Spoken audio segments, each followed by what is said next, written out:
everyone, and welcome into the Rainbow Open week four, I think, of this tournament. My name is Glacier H, and I am here with Ty Munster. Ty, man, how you doing today?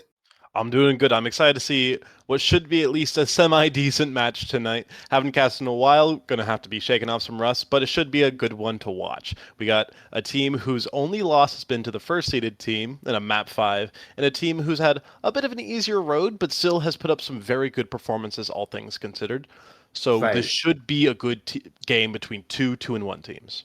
Yes, and because these two teams are 2-1, with both teams having one loss coming into this, they look like to be on equal ground. But looking at the current Rixa now, that's also further evidence of that fact, and that just goes to show that like really anything could happen in the Rainbow Open. Yeah, Yeah, yeah, absolutely anything can happen, right? right. I mean, especially because like considering a lot of tournaments will have a lot of 3-0s, a lot of easy done and dusted sweeps. So far, from what I've seen on these map records and match records, there's not been any sweeps so far from what I've seen. A lot of closer games. The top and bottom here, even if we're just talking top and bottom 8, are probably quite competitive, and we're going to see number 3 versus number 6, which should be at least somewhat close between these two teams. And Yeah, if I yeah. had to guess, uh, I mean, my prediction is going to be a 3-1, but who knows? Anything can happen. Right, and I like to make my predictions when the game actually happens, not to Coward. like cut, not to like cut you off, but it is just sort of like it's too close to call. I need to see more of a sample size after all the numbers and everything says otherwise. But here we go. We're gonna go right on to Nepal, onto this section of the map, and what are we gonna see here? Well, Sanctum's always been really good for. It's currently waiting for players, so pardon that at the moment. But Sanctum has always been very good for these pokier types of compositions. You'll see a lot of Sigma. You'll see a lot of even Orisa. I've seen some teams scrimming Mm-hmm. recently to some decent success actually. Hanzo, Bap, Zen, Brig, all very powerful heroes in this particular point, and I'm excited to see how it can go. This is probably, in my opinion, the least interesting compositional wise of the three Nepal maps, but it's still like a very interestingly built, and a lot of hero plays can happen if somebody pulls out a choose your comp. Right, and you're exactly right. This is probably the section of this Speaking, sanction. Yeah. Speaking of, wait a minute. What is happening here? What is UGG doing with the Roadhog Bastion? I hope this is like a distraction. But hey, but like I was just saying, you have all these different compositions, but there's really only a few ways they can really go about it when you go on sanction. Like you were saying. yeah, this makes a little bit more sense to me. They're going to sim TP out, expect a Sombra or Tracer to come out and place the Symmetra. On the other side, a little bit standards as well. Doomfist is a bit weird, but Soldier, Tracer, Kiriko, fairly rushy divey, but also decently pokey as well. And the Ashe was the pick, not a Sombra or Tracer. Good range damage with the ability to hold their front line, and there we go, running down.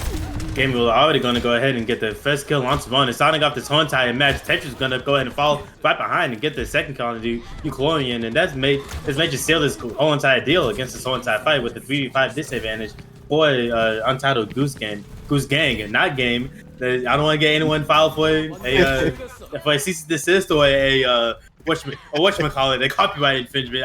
That's not my style, that's not my MO. But moving on, 5% and counting for Untitled Goose Gang. This switch makes sense to me. The Zarya is going to be able to put a lot of pressure onto the Orisa, and there's not many heroes who can really efficiently 1v1 Orisa. Zarya is in that very niche camp. Reaper as well, a place for those bubbles to go. Zarya likes being an off-tank. She has a main tank to play with that Reaper. She just needs to survive. Right, and everything you just said speaks volumes and makes so much sense to me. Finn the Human on the Zarya gets more of the support that he wouldn't have had if he was on the previous on Doomfist. I'm sorry, and Fortify and Immortality Field already have to be used for the side of Untitled Goose Gang, and just more and more damage already coming in. But Finn the Human going down. That's huge, and again that just sealed the whole entire fight once again. Under half and counting for Untitled Goose Gang until they get this round win. Okay, so this is kind of the thing with an Orisa comp, right? Zarya really likes to bowl over characters. Orisa can be vulnerable to that, especially in ranked, where you'll mostly see Orisas.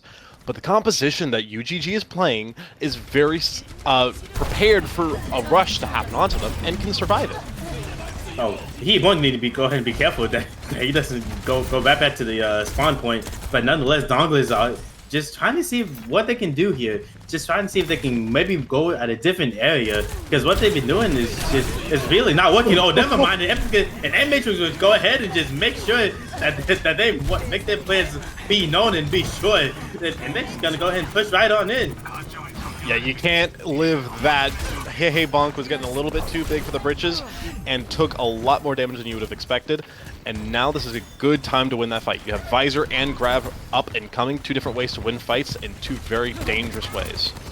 Right, and now already we're probably gonna go ahead and see some ultimates coming out, and this is gonna be such a fun fight coming up next. We have Graviton Surge coming in maybe soon from the looks of it from Kiki Blanks, but whoever knows. Graviton Surge will go ahead and come in, and Untitled will go ahead and come out from there. Terror Surge will be online as well from Boink, and just so many ultimates coming out. I think that was just 4 ultimates coming in. Jack is also used as well, but no one's particularly dying yet. So never mind, Cass's Curse just will be my undoing, as Untitled Goose Gang is already on point and looking to just keep this momentum that they have going with a basically a pseudo team kill coming in and 90% and counting for Untitled Goose Gang. They're going to try and switch over to stall here. In that last fight, I want to highlight something very impressive. Orisa may not have her pull anymore, but Terra Surge functions very similarly. We saw a Terra Dragon combo that was beautifully executed. Now we got to see if they can maintain this pressure. Oh, Heat Point! This is amazing! What a play coming in from Heat Point! Using his javelin spin to just push them off the point and make sure that they're not going to go ahead and get on it. Amazing play, and just the overall picks coming in as well from the side of UGG.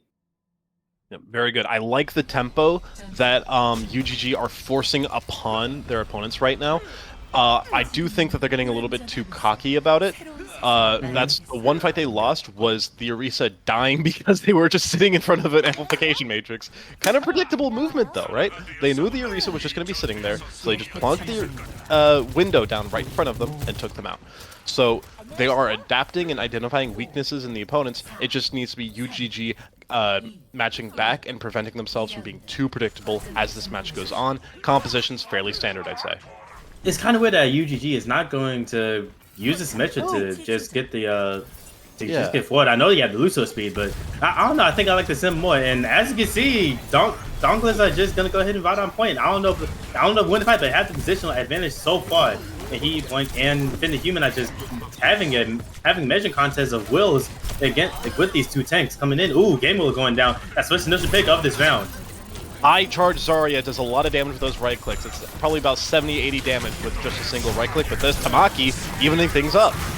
Right, and already the point is already unlocked, but that doesn't win the whole entire fight. It just goes in and tries to speed it up as much as they can. But I think the fight is already just a bit stagnant for the side of UGG, and Donglers already has the advantage so far. And Untitled will go ahead and be used. The mini ultimate is down. It won't be up for a little while longer, and just so many ultimates coming out right now. And makes it coming in from the side of Donglers, and just so much damage, so much pressure coming in as well. Heat Point needs to be careful not to go down. Yeah, he should be able to get this Annihilation coming up with this next Nemesis form. He's going in, he has it, he's busted things up. Woo, nice, well done. The Annihilation will go ahead and come in. There's so much pressure coming in on the side of Donglers. That's 3 for the side of Untitled Goose Gang and 3 to Hiki Boink's name. Well done from the side of Untitled Goose Gang. But let me go ahead and sing some merits for the side of Donglers. They were able to get the point for 40% tie.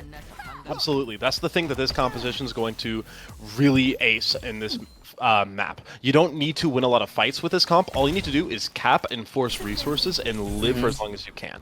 Coming into this, the other team isn't going to have a lot of ultimates. They will have this these 2 that are going to be really good. This is huge. Oh, this is huge. Wait a minute. Oh no, Bliss is going to come in the small lumen. It's probably going to be a death sentence for them. The only one left to tell is Sandra, but she goes down as well. And that's just a team code going in. And if by the time that Donglers are going to go ahead and get back to the point, the point percentage will already be matched up, if not even more, for Untitled Goose Gang. Donglers, you thought you were slick coming up there. They had your number and they had it well. Oh, they try to make something happen, but now they're actually going to give that space up to Donglers. Donglers will have high ground control, 4 ultimates coming online soon with this Transcendence, so they'll have the resources to force a cap, but they need to force a cap ASAP. Right, and because of the ultimates that they do have, the 4 ultimates about to be coming online. Victorian could get their ultimates online soon enough, but this is a lot of ultimates coming in. Oh man! Oh no, one of them is down. Central goes down, and a duplication may be missed for this fight. Rapcon says we'll go ahead and come out as well. Heat point is so low, but Sanbei will go ahead and just stop that. Victorian using this 4 ultimate as well to keep everyone up, but Untitled Goose Gang is just winning the fight in terms of just getting picks, but Donglers ain't backing down as well, and he wants to tumbling down, spin the human and just keeping it going and going. And that's how Goose Gang has the advantage going into this. Only one left is Sandshrew, who still has her duplication for the next fight, if there is a next fight. Yeah, UGG is doing a really good job of letting Hee Blank being the center of attention, and Donglers are putting everything into trying to take this Ramatra down. That's exactly what Ron wants. 75% damage resistance with that block. It's a lot. Right. Oh my god, and Annihilation will going to come out, and duplication will finally be used as well, but one fight territory, and it looks like Untitled Goose Gang is still winning this fight. Tamaki is going to go ahead and get 2 as well. Key Point joining in the fray as well. And Senshu is the only one left as that is going to go ahead and seal the fate of the first map between Untitled Goose Gang and Donglers. Yeah, I said at the start of that I think UGG has a standard, or that both sides have a standard composition. My eyes hadn't shifted over to Donglers quite yet because they started off on that composition. It has potential, but not against Ramatra. Ramatra is super centralizing on these brawlier maps, and you need specifically to counter him by either moving past Ramatra or deleting him before he can get assistance. You need either a Mei to isolate him, or you need something like a dive comp to move past him. They didn't have either of those things. Discord or Baptiste Focus Fire isn't going to be enough to really break through Ramatra, nor is it going to be enough to get past him. So I want to see a little bit of a re-strategize from Donglers if they want to take out UGG. Right, and I think the Match is in a really good place right now. I think he has like top 3 ultimates in the whole entire game right at this very moment until there's a change. I don't know exactly what the other 2 ultimates are, but I know for sure that Annihilation is like top 3. It's an A. Right, it's for sure in there. I can make the argument, and it's due to the fact that you can combo it with your Nemesis form into it, and that just makes a whole lot of pressure. And Untitled Goose Gang is just going on its head right now against Donglers, and Donglers is holding their own, but this is looking very good. This is gonna be fun. I can already tell. A lot of personality is definitely shown by these 2 teams, if nothing else. I'm liking the strategies that are coming out, even though Donglers aren't necessarily winning with their strategies on that map 1. Coming into map 2, I expect that they will be able to show off a little bit more something else because they do have map pick here. They can feed into their own chaos with this map pick and properly set themselves up for success, whereas Nepal might not just be the kind of map that incentivizes their kind of strategies. Right, and you got to think that they'll pick a map. They pick a map that is against Hee Blanks, because Hee Blanks and Tamaki for that matter. Because I also saw Tamaki in the kill feed. I'm sorry. They're both putting on such pressure against Donglers. So I wonder what map they'll pick next. You just got to think about just different variables, right? So that's thankfully I'm not on the side of Donglers. I'm right here in my caster's chair along with you, Ty. Man, this has been such a blast so far. I hope everyone else is having a ton of fun as well. Ty, how are you feeling about this game so far? I'm feeling good, right? I mean, I think that both sides definitely have a chance to win this. UGG clearly favored for control. There's a bit of a meme in the Overwatch community about how the worst team wins control, but we'll have to see how it shapes up from here. If I had to guess what kind of map that Donglers would want to pick, my assumption would be, again, something divey. I think that UGG forced a lot of brawlier picks, the Orisa and the Ramatra. If we could go over, I don't know if it's a hybrid or escort next map type, if we could go over to like a Dorado or a Numbani, Gibraltar, something around those lines, even if none of those maps are quite in the map pool, I think they're very solid options for this team to go to, depending on what is on their mind, and they choose Midtown. I love the Paul as much as the next guy, but we just did the Paul. We just did the Paul, man.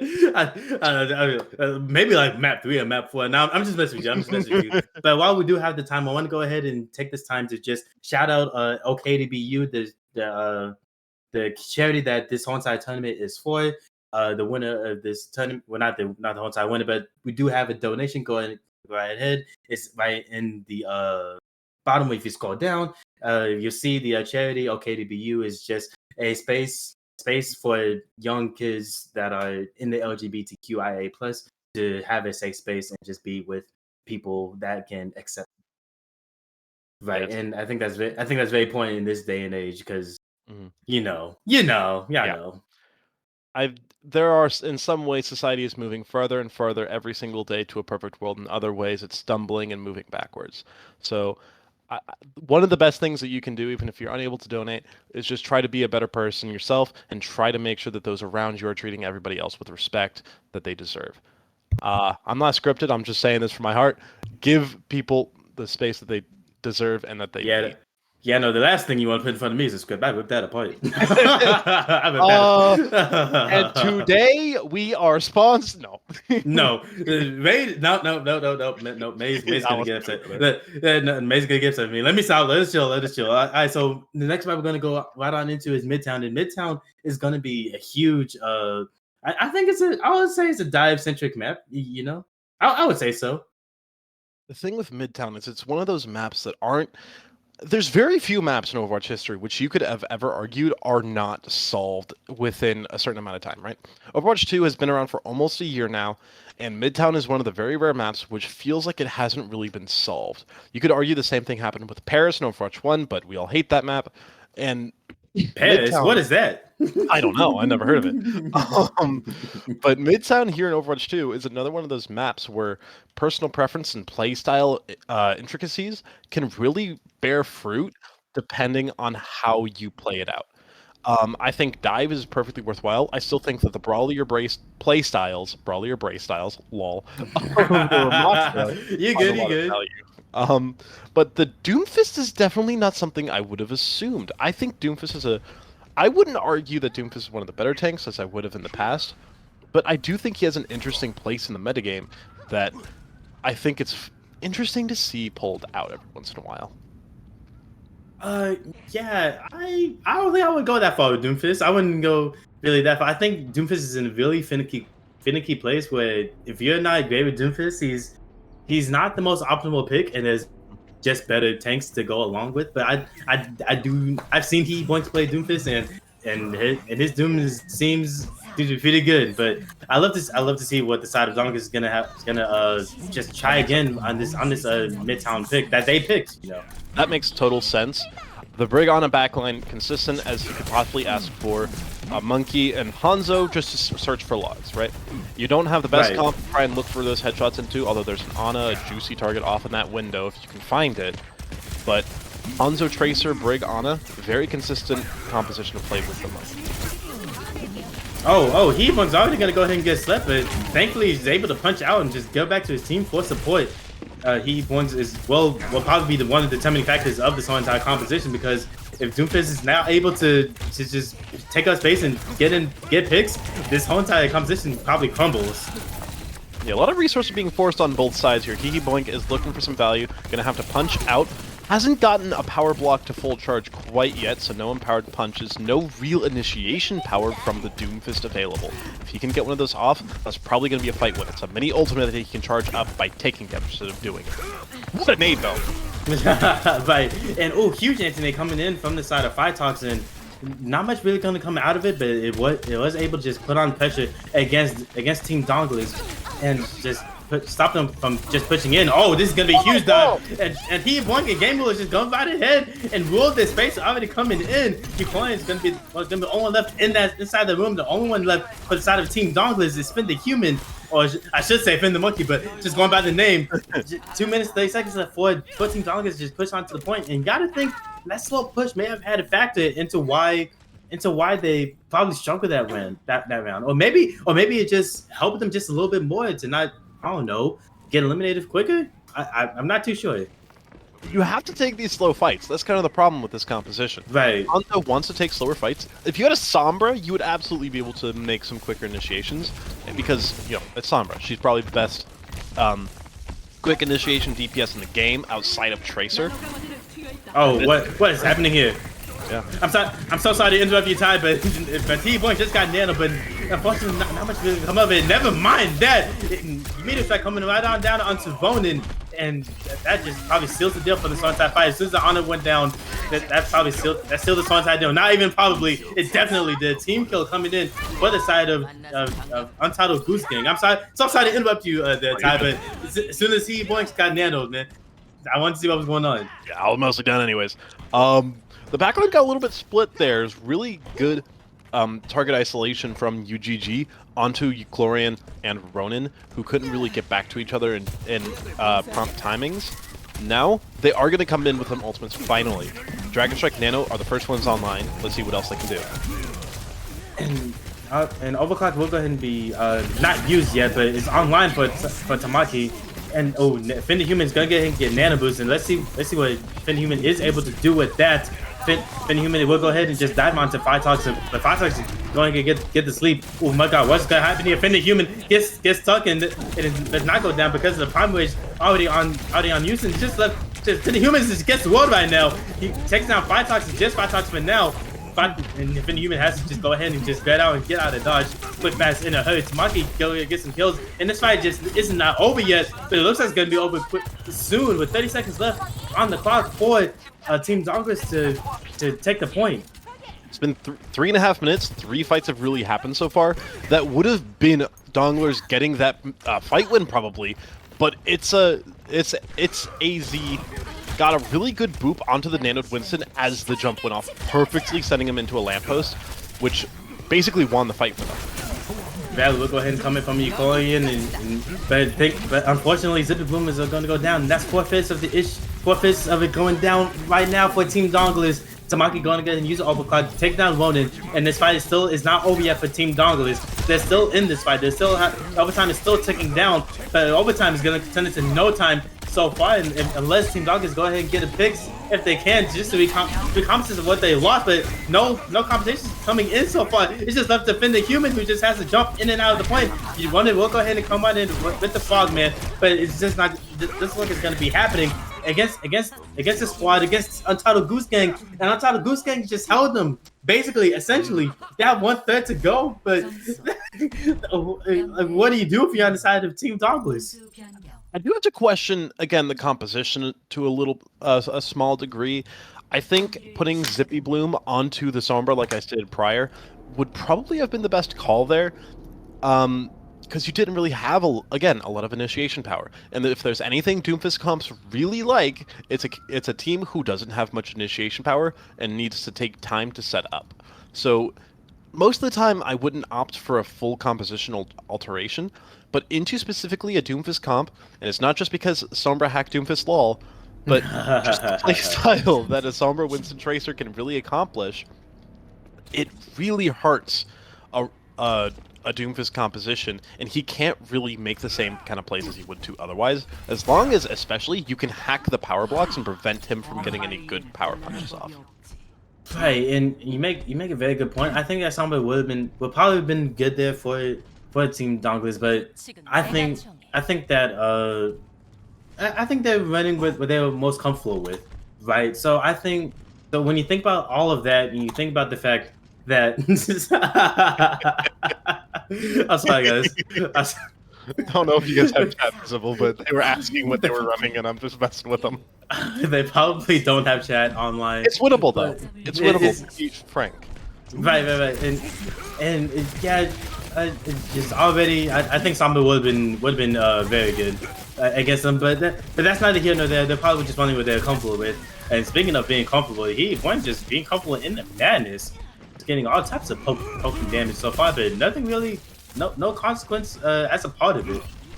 And you do want to try and stuff that joke a little bit, but they did give it up kind of for free. If they can get this building early, you need to punish that Ana. She's anti. She gets out for free. That's a very bad sign. There's an initiation on the table here for UGG. UGG is just gonna go right on ahead and just take the time, take the sweet time with this. They have 3 minutes and 12 seconds left. I could read the whole entire Harry Potter book in the amount of time that they have to take this point. But I digress again. Engineer will go ahead and come out. It gets both sports, but he once get slipped. And there's not much he can really do about it. But Fightas goes down, and he once goes down, and oh my lord, just goes down, just going from bad to worse for the side of Untitled Goose Gang.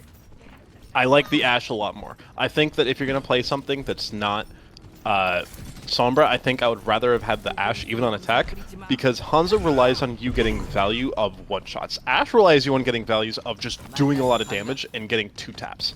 Ashe can consistently get that value more. Now they switch onto a rush comp, which the Ashe can feast on a little bit more even. Oh, yeah, I don't know if you see what I see, but Game Willie just got Sentry down to a sliver health speed before Sentry just got right back into the fight. But Spinny Human is gonna get nano right into the other side, but he wants to try and take all the damage, all the cleave damage coming in from Spinny Human. Spinny Human will go ahead and have Primal Rage coming in soon and fast.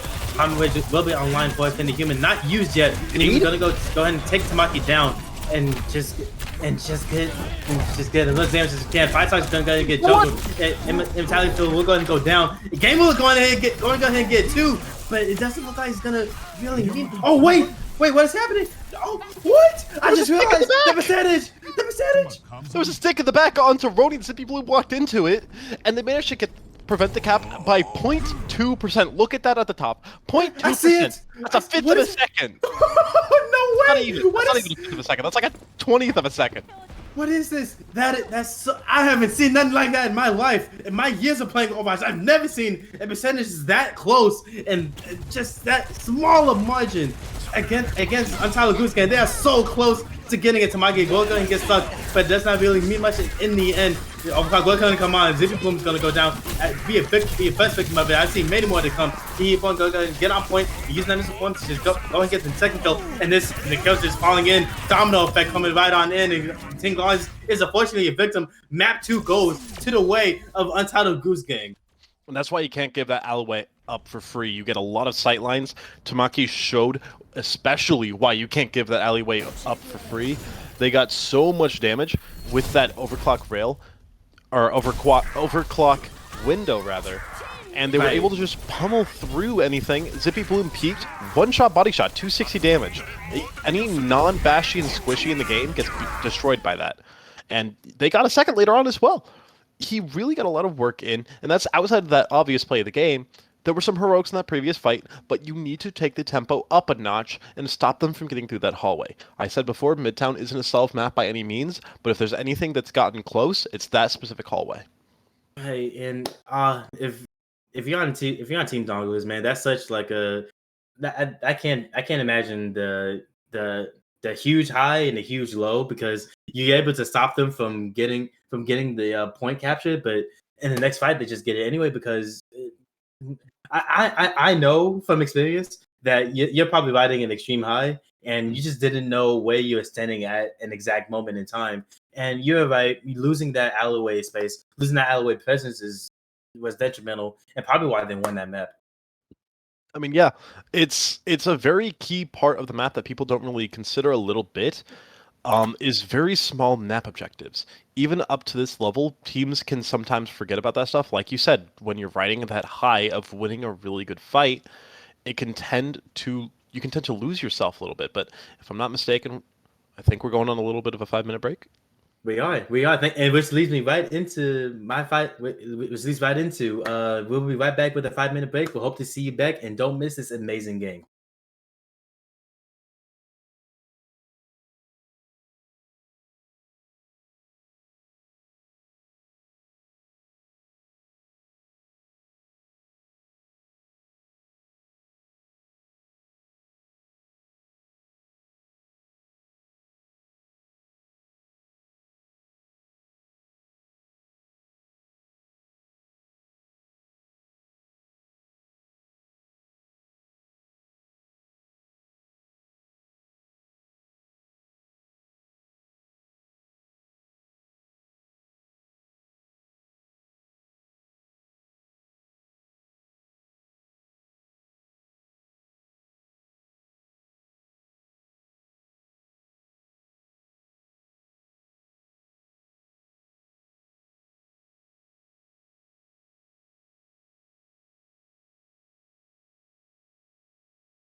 welcome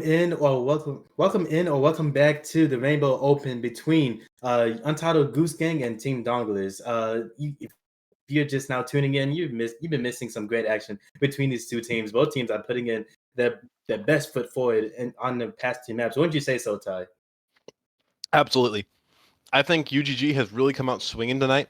Donglers has put up a good fight, but has struggled a little bit. There's a few adjustments I want to see from Donglers.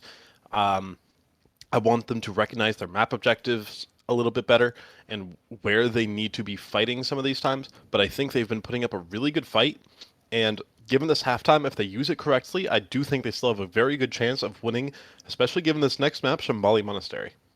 Right, and as I've seen from experience in casting Shambali Monastery, it's a very momentum based map. As in, you need to carry off momentum from the last few maps into what you have now. And if you're on Team Donglers, which momentum is very minimal, if not non-existent, then you need to find a way to work on that and get picks as soon as you can, because this is DPS sided map as well.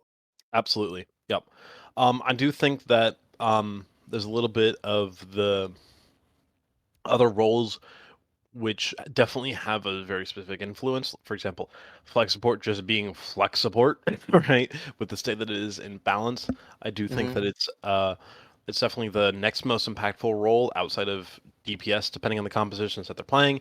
If they're playing a little bit more of a pokey style, then your flex support matters a lot. If they're playing a bit of a spawn hold style on defense, then the situation changes a little bit, right?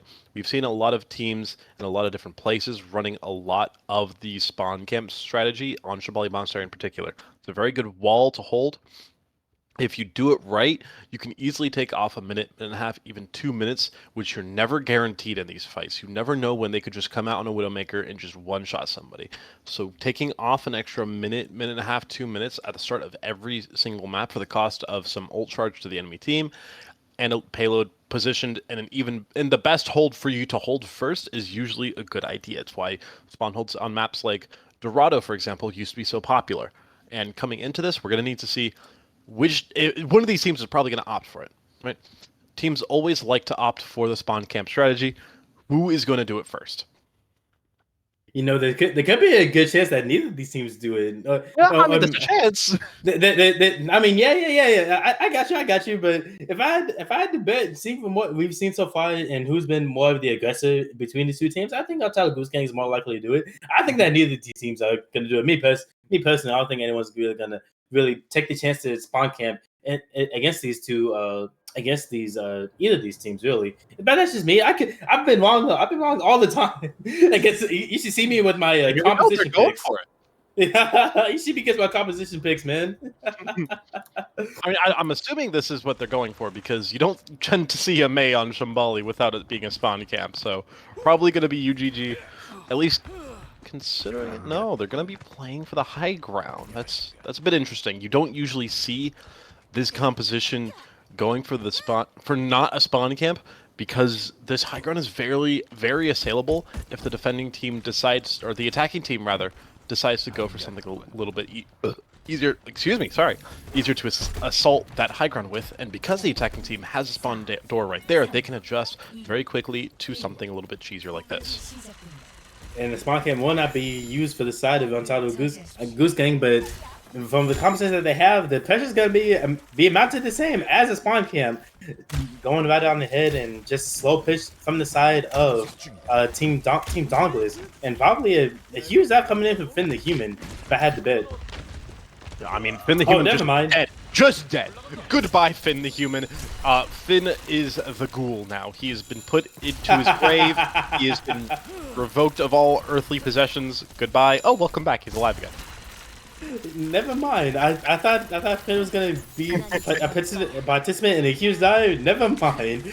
But again, it's just a slow reset for a soft reset, I should say, for the side of Team Donglers. And this is probably where you have to think about where you want to push the card now. well, you don't have to push the car right now because you gotta be able to take away the high ground, the advantage that Team UGG has. And already a huge eye coming in from the side of Finn the Human, and the action just gonna go right on ahead and just keep on going in. Oh my God, Finn the Human's gonna go down. Finn the Human is down. Never There's mind. been 2 deaths so far. Oh, there's a third, and it wasn't Finn the Human this time. As they're gonna go aggressive here. I like this decision. I do think you should probably just opt to push the payload a little bit here if you're Donglers, right? You can't really contest the point from that high ground. Nice little staggers here. But if you just send your Tracer onto the objective and have them push it a little bit with a dive from your Winston coordinating that, then this position gets a little bit less useful for the defenders. It's only really useful in subsequent fights because you get to control where the backline walks in from. But if you can just push the card a little bit, then this defending high ground gets a little bit less use. And if you do want to just go right ahead and try to pressure them, you gotta be able to coordinate the dive a little bit more. And with Sancho going down, that coordination's got a whole lot of not the coordination, but the damage output. And Zippy Bloom going down. Oh man, this fight may be over before it's even done with. So far, it's so good for the side of Untitled Goose Gang. 1 minute and 50 seconds on the clock for them, and the fight's still going on. But oh wait, no, I was gonna say the fight is over with, but it looks like it's a bit of a stalemate. The dust is settling, and both teams are still standing, even though eliminations were found on the side of Team Donglers. And that's why I said you need your Winston to engage when your Tracer gets onto the objective. Just random one-shots like that can just happen. It's not like Sancho did anything wrong. She was totally doing the correct thing, which is push the cart. There was no real pressure applied with it. Some sort of miscommunication somewhere likely caused that. Right, and with Ultimates now finally online, it's gonna be a different game for the most part. Oh my God, game Wheel is gonna attempt to get hacked. Jackjack will go ahead and come in as well. Does not really find much of anything. For honesty, Blizzard will come in as well, but that doesn't seem to reap the benefits as well. Common Rage coming in, just try to bump around as much as can. Boink gonna go ahead and use the Annihilation to just give pressure to the side of Team Donglers, and it looks like it's working as well. One is going down, and that again may have just sealed this whole entire fight. As Eugenia makes a point, and Chloe going down as well, and the domino effect is being a full effect for the side of Team Donglers, and they're just falling apart from what it seems. Or I should probably say, Untitled Goose Gang is standing strong against this opposition. Yeah, I do think that there's some decisions that can be made for Donglers a little bit better, but UGG are playing this very, very well. They're doing exactly what they need to at all turns, and now this is a chance where Donglers finally have that they can really make something work with. EMP, Rally, both online. If you can get the Lucio with this EMP, he will have a Rally to sustain with if they decide to counter-engage. Lucio playing outside of his team's LOS, that way then he can turn around the corner and beat. Right, and Lucio does need to be careful here. Zippy Bloom EMP is probably the win condition for the side of Team Donglers. With overtime now ticking, he needs to go ahead and just get on the clock so they don't push not even a single inch. Not even 1 more inch, man. Higgy Boink gonna go ahead and use the Nemesis form to take down Euclorian. EMP will go ahead and come down. Soundblade gets canceled. Oh no, SAC!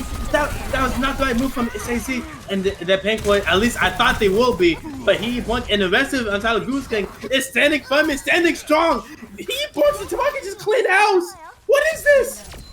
There was a good hack engage onto it.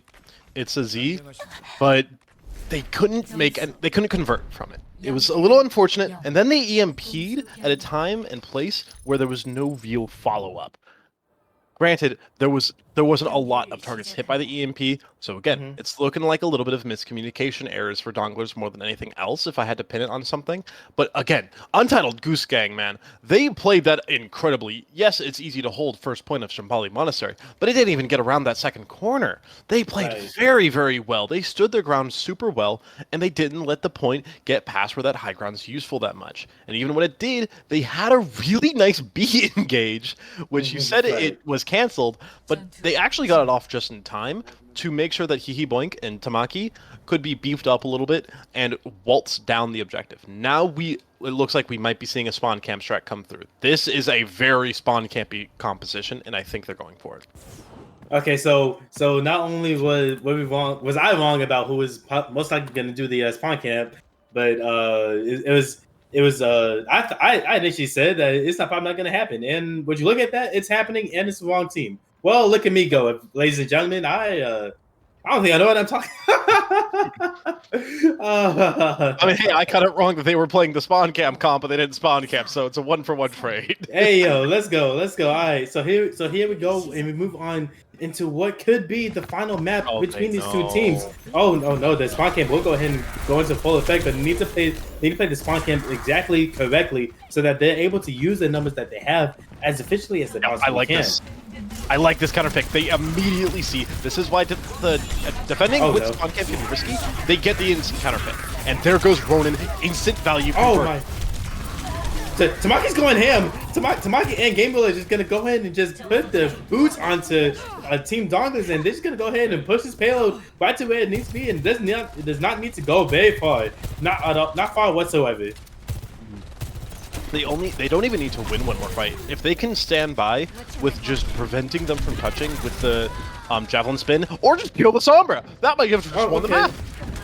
Oh no, Team Dog needs to go ahead and just touch the point as fast as they can. Eucolian's gonna go ahead and touch the point as well, but man, it's going back towards because uncoordinated pushing coming in, but it's not by choice, it's by forceful hand, and Maply goes towards the way of Untitled Goose Gang.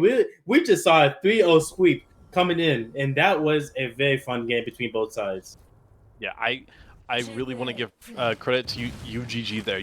Untitled Goose Gang played absolutely phenomenally. Every time I said something should happen, minus the spawn camp, which, you know, they proved me wrong there, but they really succeeded on making what needed to happen. I said that you can adjust as the attackers on Shambali based on what the defenders do, and they adjusted swimmingly.